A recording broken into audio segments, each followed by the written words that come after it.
when the rappers of these coffins. He's acting like he got it, but he's lost it. Keep attacking these. Welcome to 3-Count Commentaries. Let us discuss the NWA from December the 14th, 2021. This was an okay show. It got really weird. But there was some interesting thing that took place here. So let's get into it. So Trevor Murdoch starts the show talking about Matt Cardona, telling him to face him like a man, and that Mike Knox is going to jump on the wrong guy one day, and he's going to get beat up. He's going to get knocked out. So it took, almost an hour for Matt Cardona and Mike Knox to show up. But they showed up near the end of the show to sort of respond to all this. So before they did, however, we got our good buddy William Patrick Corrigan. It's like a pimp named Slitback, which is like a Tribe Called Quest. You have to say the whole name. William Patrick Corrigan. He was there. He showed up and he says, a lot of people are not happy about Mike Knox, who is not signed but is sanctioned to being in the NWA. And he talked about the NWA wanting the baddest talent. He's going to let Mike Knox speak for himself, but he stands by his decision to let Mike Knox, who is not signed but is sanctioned to be there. He's going to let him speak for himself. He doesn't know what Mike Knox wants to say. Before we get into what Mike Knox had to say, I think that was a very weird distinction that Billy Corgan decided to set up here by saying that Mike Knox was sanctioned to be the number one contender for a world title match without being signed. So if he would have won that title, he wasn't signed to a contract. He would just have been sanctioned to appear. Very weird decision making here. Very weird decision making from William Patrick. Get it together, William. All right, so Matt Cardona comes out with Mike Knox. And Matt Cardona says, for starters, he complained that there was no entrance themes. He's like, oh, there's no entrance themes here in the NWA? He's like, of course not. Nobody has entrance themes. Then he talks about how he just came out there to see his buddy Trevor, that they trained together. He says, I hit the gym. Trevor hung out in the car. Oh, God. That was a good joke. Because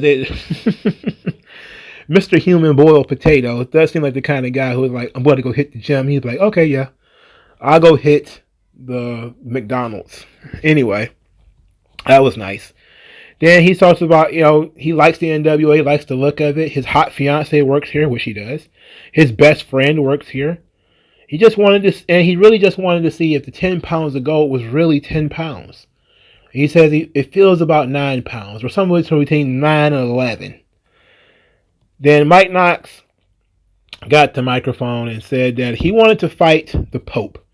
Too bad Pope got hurt. But he came to NWA to fight Murdoch. And then he says that he really wants to fight the Pope too, so he hopes the Pope comes back.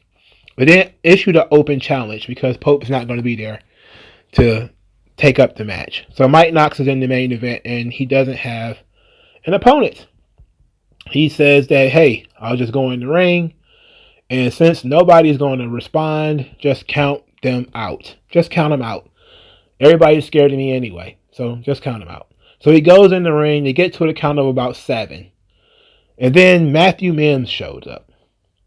Big, strong Mims. And I rolled my goddamn eyes because I was like, oh my God, what a waste of time. What a waste of time. Mims never wins, ever. So why is he out here? He never wins. He's not going to take up this challenge. He never wins. Then lo and behold, Mims takes up the challenge. But here's the interesting thing. Mims comes out there, called Mike Knox and Matt Cardona, both of them garbage. Said, you disrespected me. You disrespected my brothers and sisters in the back. You disrespected the fans. And you disrespected the 3 most important letters in this business. You disrespected the NWA. And then he says, even worse than all of that, you took away somebody. You took somebody from us. You took a friend, somebody I consider a mentor. You took away the Pope. And he said some more stuff after that, I felt like he should have put an exclamation point right there and then answered the challenge. He said some more stuff. I didn't have any more room in my notepad to write it down, so I didn't get it. But this was good. All right. That part of the promo was very good. Mims came out and set himself up as being sort of the hero. The guy who sees these two jack-offs come into his promotion and they're disrespecting everybody and they're beating up guys. Beat up me. So then he gets in the ring and he's giving Mike Knox everything Mike Knox can handle.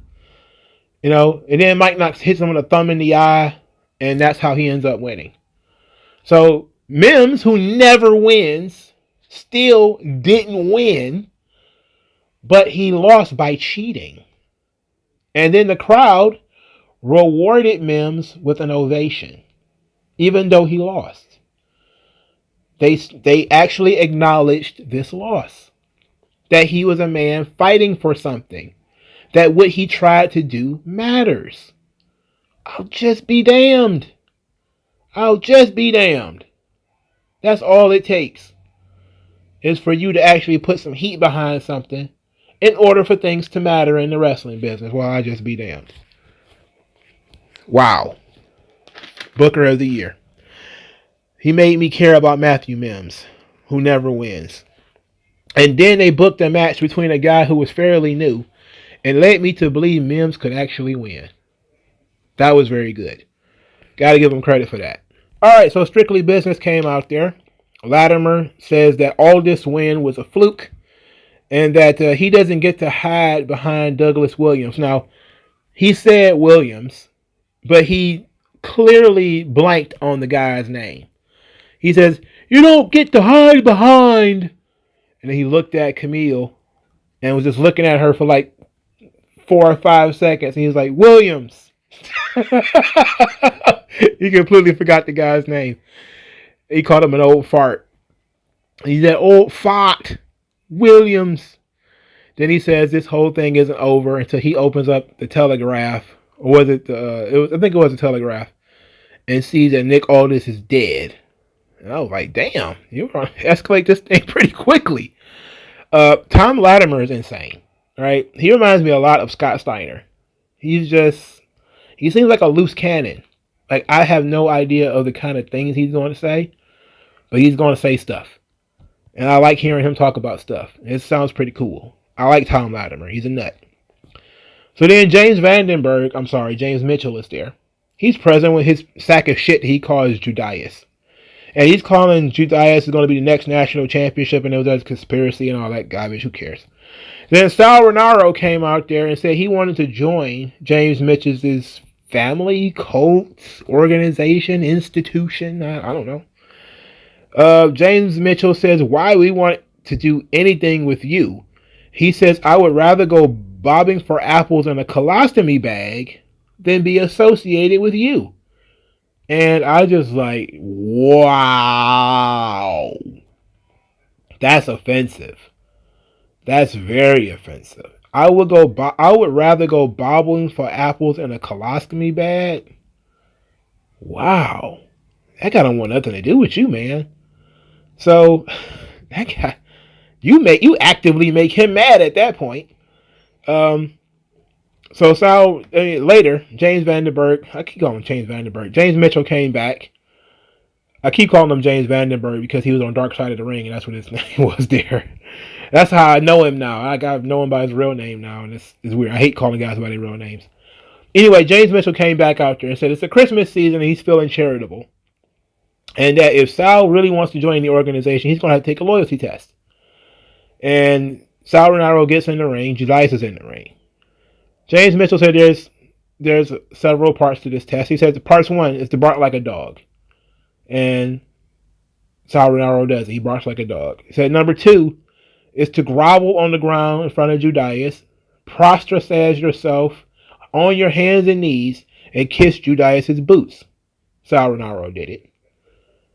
Number 3, take a choke slam from Judas. Sal Rinauro jumped on his feet and took the choke slam without a problem. And number 4, he had to drink blood. So he gets a wine glass filled with blood and Sal Rinauro starts pouring it into his mouth. It grosses everybody out. Grossed everybody. And he was coughing it up. So it was like blood streaming down his chest and his mouth. He was coughing it up. And he was like, choke it down, choke it down. I saw people on Twitter that were freaking out by this. They were like, this is not what I want to see on my wrestling show. I don't need to see this. This was humiliating. This was gross.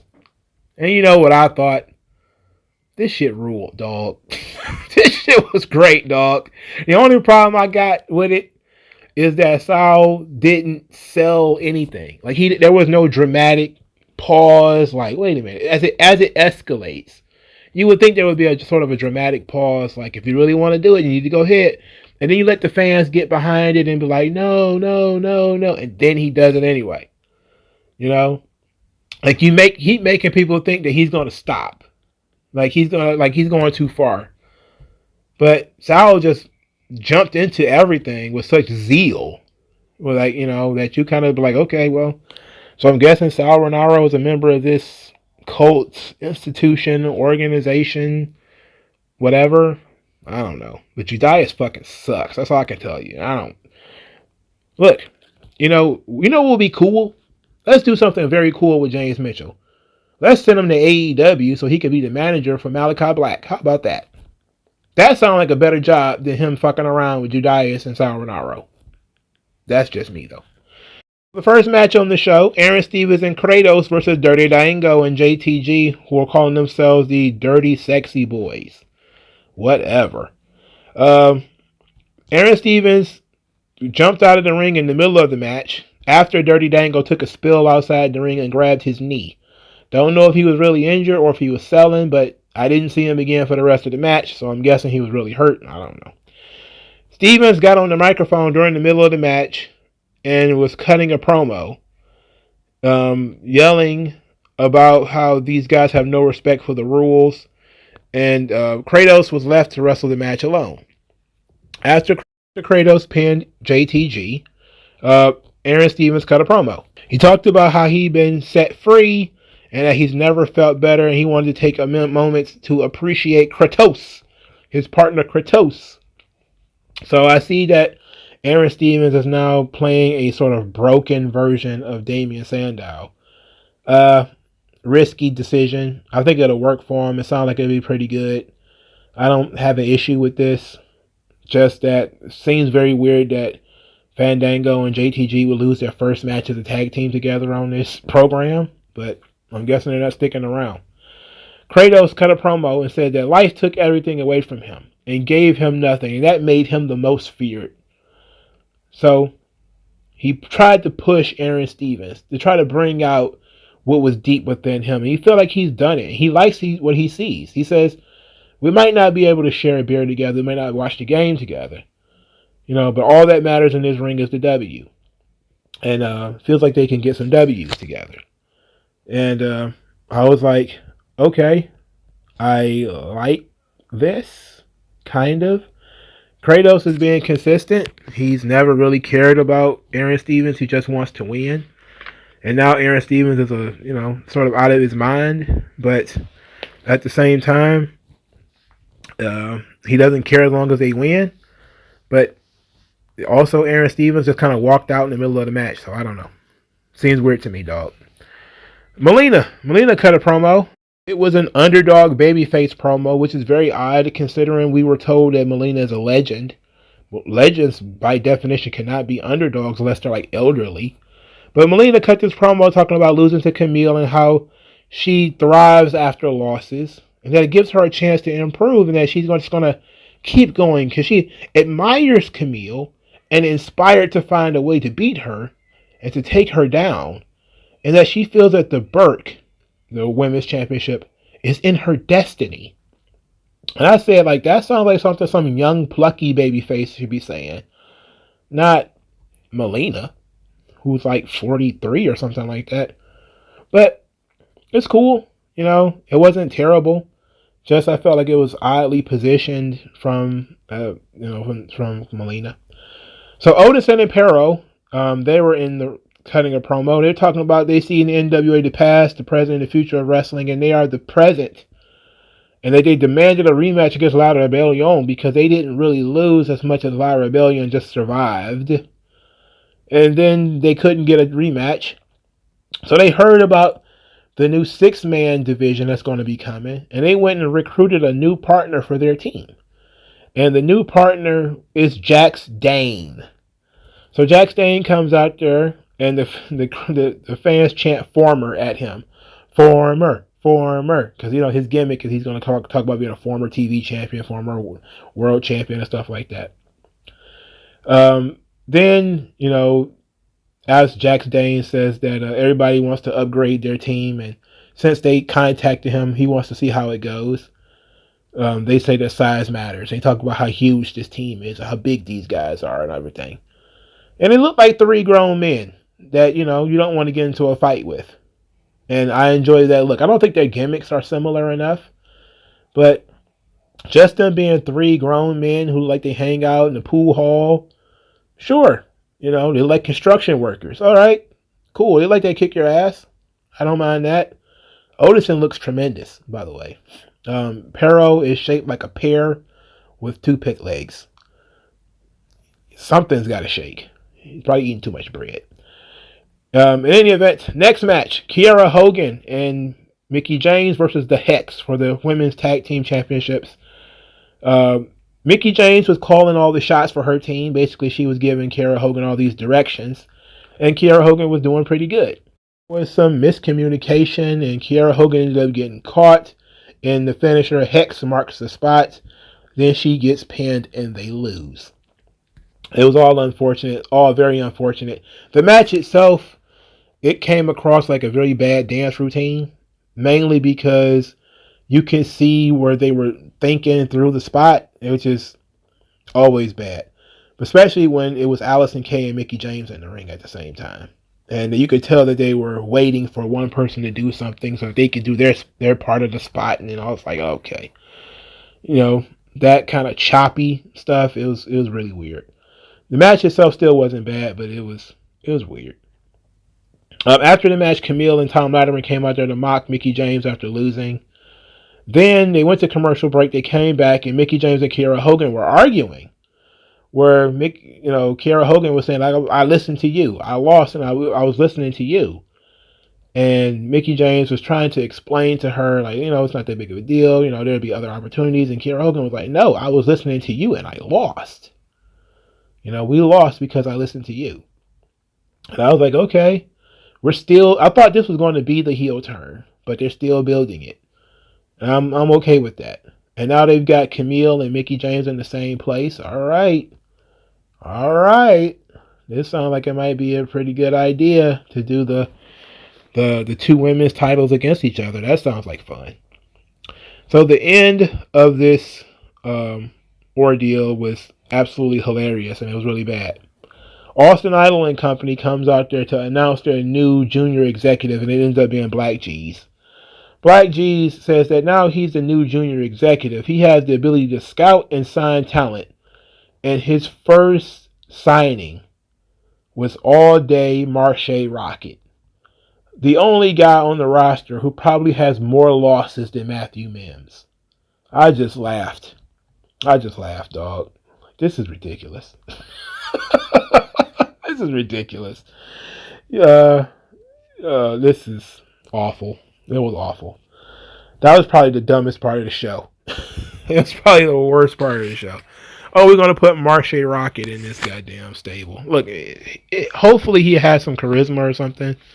But the guy, he's been around for like 2 years and he's won zilch.